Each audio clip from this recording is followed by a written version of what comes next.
Good evening, my BC WrestlePod nerds out there, and welcome back to another episode of the Takedown Troupe, your TNA Wrestling weekly post show here at BC WrestlePod.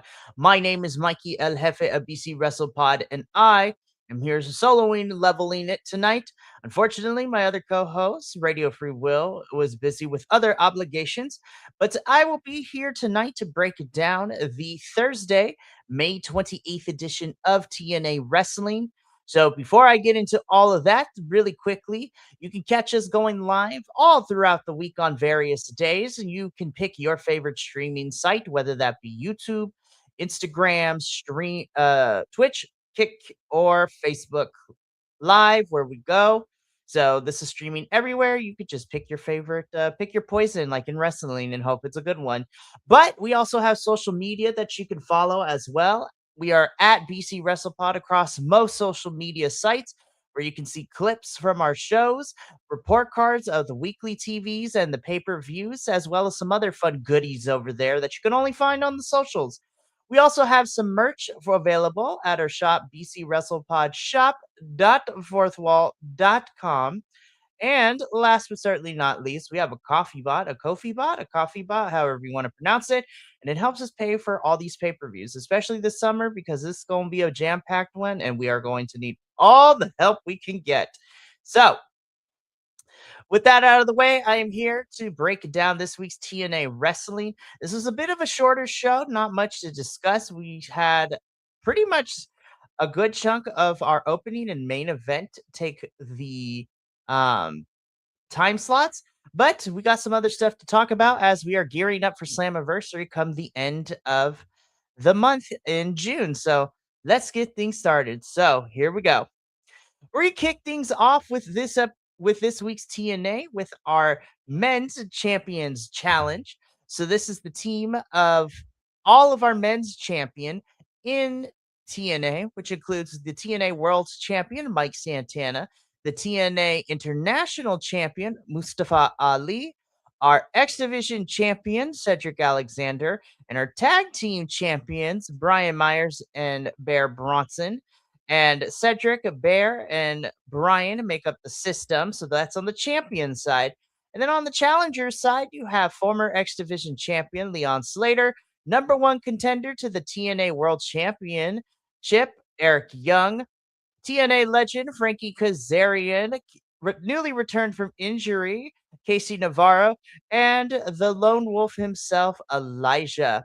So the way that this match works, if you are unfamiliar with the Champions Challenge, is that all the champions on one side will take on a team of challengers or TNA All-Stars on the other side.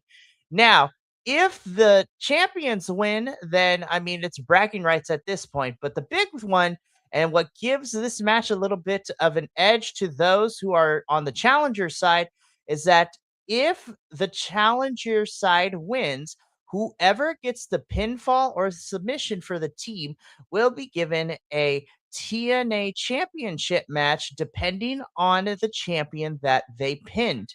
So if Mike Santana gets pinned, then the winner gets a TNA World Championship match and so on.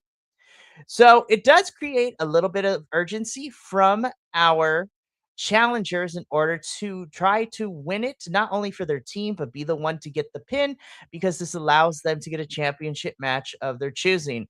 I have to say, this was probably one of my favorite matches of the entire night. This is a little bit of a spoiler. Well, not a spoiler, but we only had 4 matches tonight. And of the 4, I think this one was probably my favorite. There's a lot of energy in this match. Everyone got a chance to tag in and show them what they got. Mike Santana being the only face on the champion side was very interesting to see. And then on the challenger side, you pretty much had a 3-2 split, which was really cool and really fun to see. But again, I really enjoyed this match. This was probably my favorite match of the entire night. Not only did we get to see everyone tag in and do what they do best, but it really got an opportunity to showcase some of the people that don't necessarily get a lot of time. For example, I think Mustafa Ali is very underrated, and it was really fun to watch him. Cedric is great. Bear is great. The champions were all spot on here. But of course, my two standouts for this match, of course, is Leon Slater and Casey Navarro.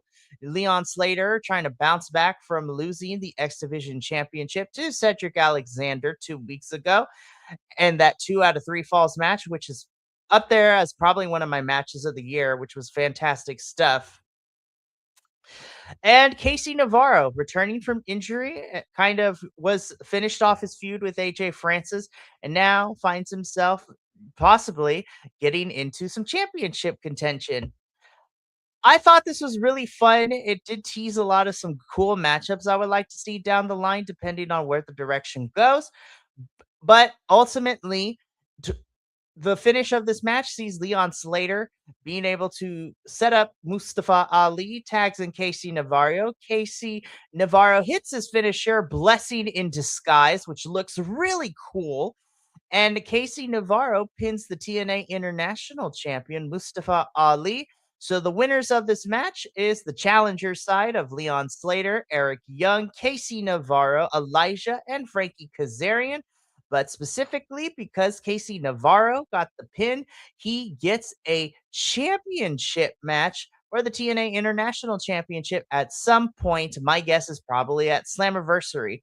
Really solid opening for this episode of TNA. And honestly, it was my favorite match, which means that everything else on this card was, let's just say, it ranges from my enjoyment level.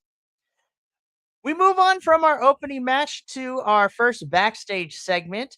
Gia Miller is here interviewing former TNA Knockouts champion and NXT star Ariana Grace and NXT Stacks of Birthright. Still hate the name. And basically, this is exactly what I thought it'd go. Ariana Grace complains that Santino is the reason that she couldn't get a rematch, and Santino's to blame for losing the championship. Stax is going to teach Santino a lesson tonight, and he's going to make sure that his daughter is watching and all that good stuff. So, very typical slimy heel tactics, annoying. And here I thought we were done with Ariana Grace, but oh boy. I have made it abundantly clear that I am not the biggest fan of these two being here. I'm also not the biggest fan that now they're feuding with Santino. And when we get to the match, I called it last week, but we are going to get these two versus Indy and Santino next week, which I'll talk about more when we get into the match that was set between Santino and Stax. But ultimately, is the pre promo as we would see Stax and Santino link up and lock up later in the show. After this backstage segment, we go into a pre tape, which was a vignette between the Broken Hardys and the Righteous, basically cutting a back and forth promo, talking about their ideology as a tag team and about each other. And this is setting up the Wicked Garden match next week on TNA. Don't know what that means. I am intrigued. I'm also a little terrified because the Hardys winning against the Righteous again does not make me really fun.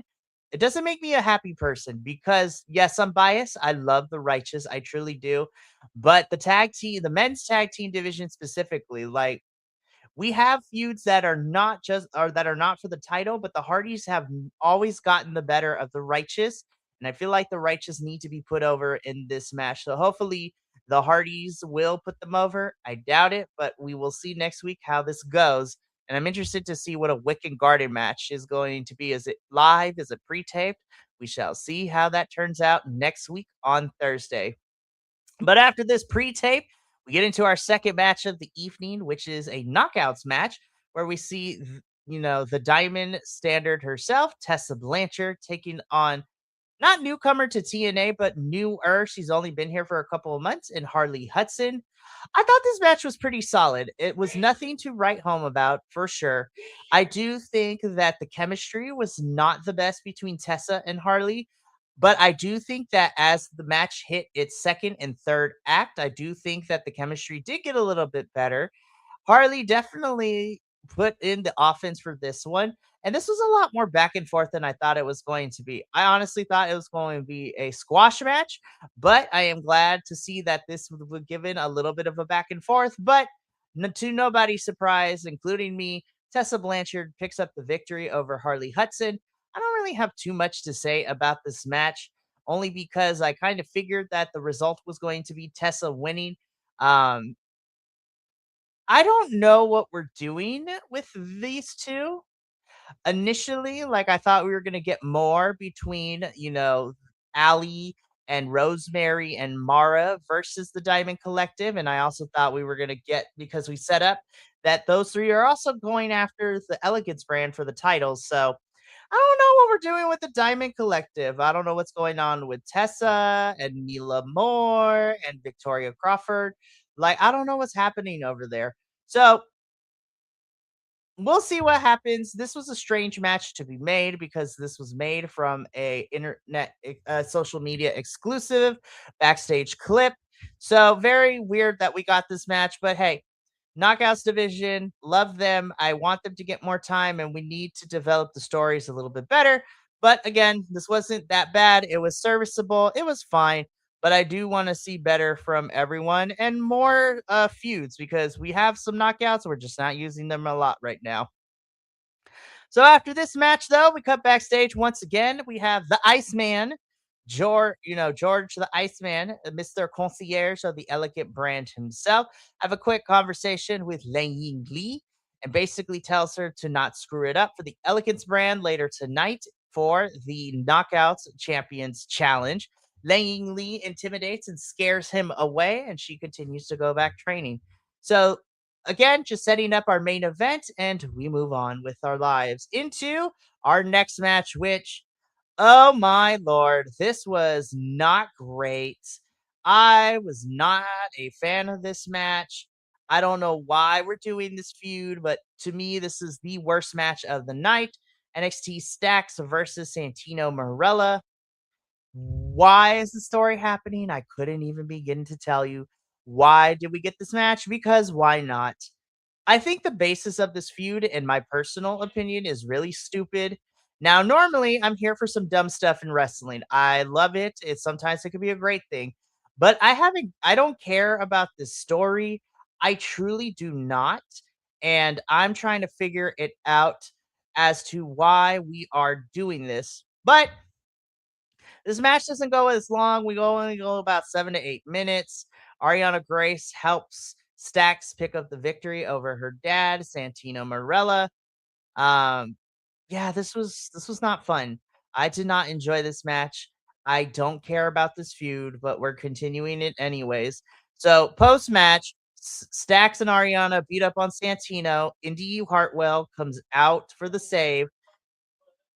Indy gets on the mic. She tells the crowd, "Hey, you know what, Ariana and Stacks, I'm tired of you two always doing your thing.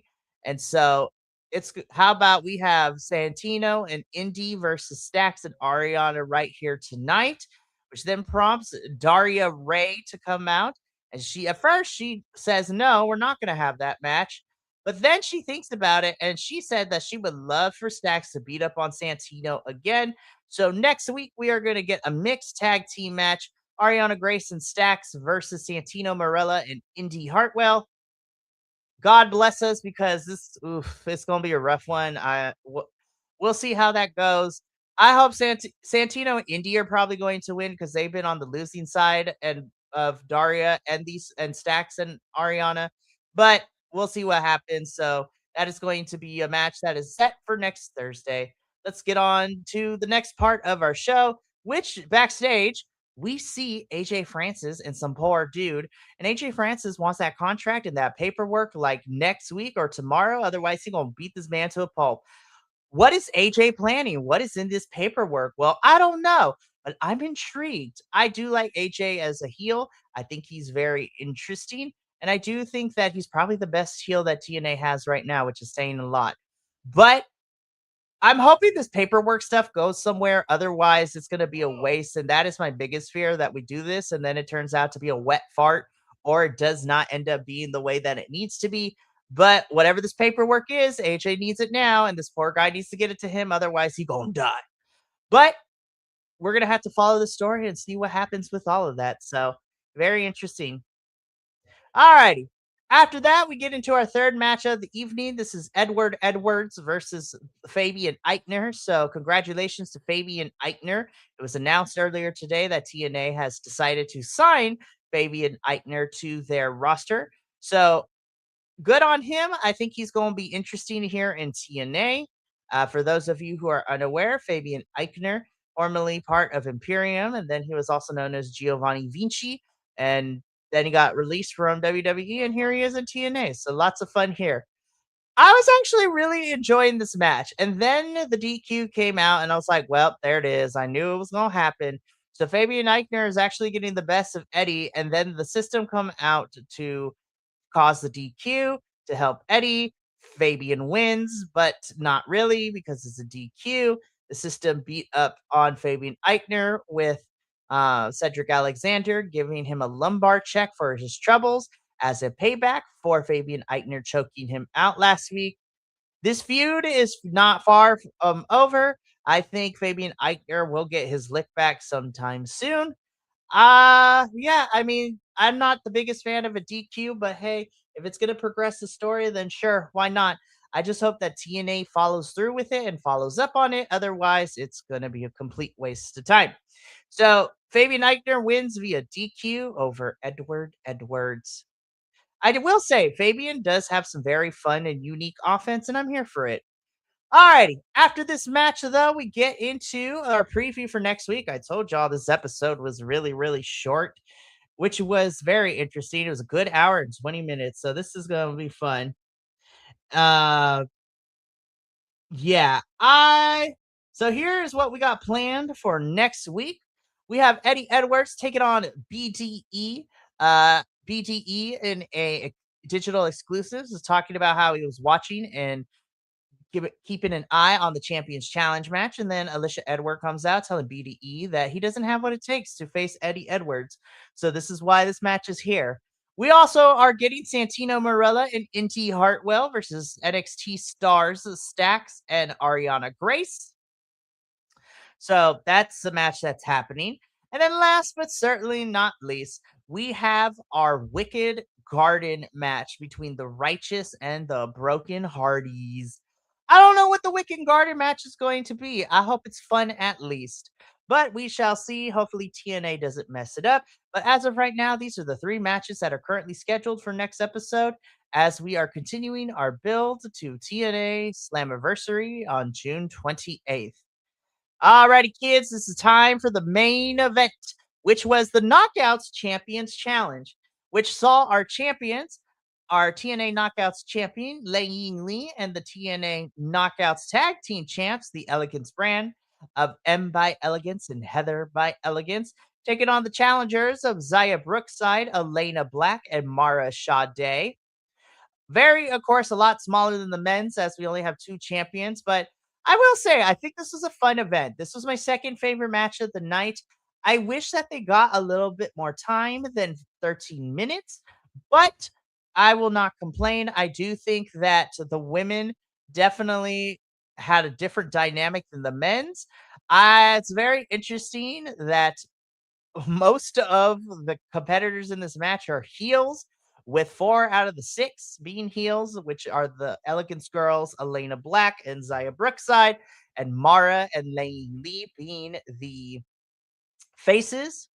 So we this match was a lot of fun. Again, I think the Elegance brand girls are very good, and I hope that they continue to develop and love to see them be single stars later down the line here in TNA. But this was a really fun match. Again, second favorite match of the entire night. Not as clean or as high paced as the men's one, but still very fun.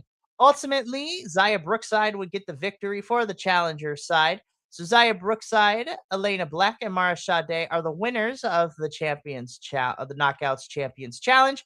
And Zaya Brookside pins Lei Ying Lee. So Zaya Brookside will get a future TNA Knockouts Championship match down the line. And that is how TNA goes off the air this week.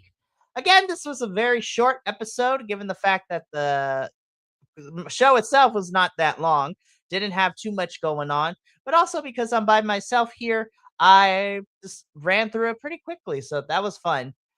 But that is it for the Takedown Troop post show. Before I do the outro and get up on out of here, just a little bit of a heads up as to what you can expect for the upcoming week. So we are officially done this week, but we pick it up once again this Sunday, May 31st at 11 a.m. Pacific, 2 p.m. Eastern. I will be here along with Kilt and our good friend over at If We Had the Pencil podcast. Sean from If We Had the Pencil podcast will be here, and we will be doing a live watch along for Clash in Italy for WWE. So that's going to be fun. And then a bit of a change in programming for the next 2 weeks. So on Monday, we will be doing our AEW post show. Yes, you heard that correctly. We usually do it on Tuesdays, but given some changes that are happening in the next 2 weeks with my schedule, we will be doing this upcoming week's AEW post show on Monday. Then on Wednesday, we will only be having the CMLL show on Wednesday night at 8 p.m. Pacific, 11 p.m. Eastern. On Friday, I'll be back. We will be back once again for TNA. And then on Sunday next week, we will have our AAW post show because of reasons. And then that leads into the following Monday as we will be doing a double dose of post shows with first NJPW's The Best of the Super Juniors 33 finals and then Eve 150. So Benny and I are going to have a busy 2 days together very soon. So that is always going to be a good time. But that's going to be it from me here this evening. Thank you so much for tuning in to this very quick post show on the May 28th edition of TNA. I will see y'all again on Sunday for the WWE Clash in Italy watch along. So, from all of us here at BC WrestlePod to you at home, remember, take care of yourself, love one another, stay iconic, and more important than anything, you always deserve to finish your story. I'll catch you Sunday with my friendos, and hopefully you can join us for Clash in Italy watch along. But until then, sayonara, adios, and until next time, peace.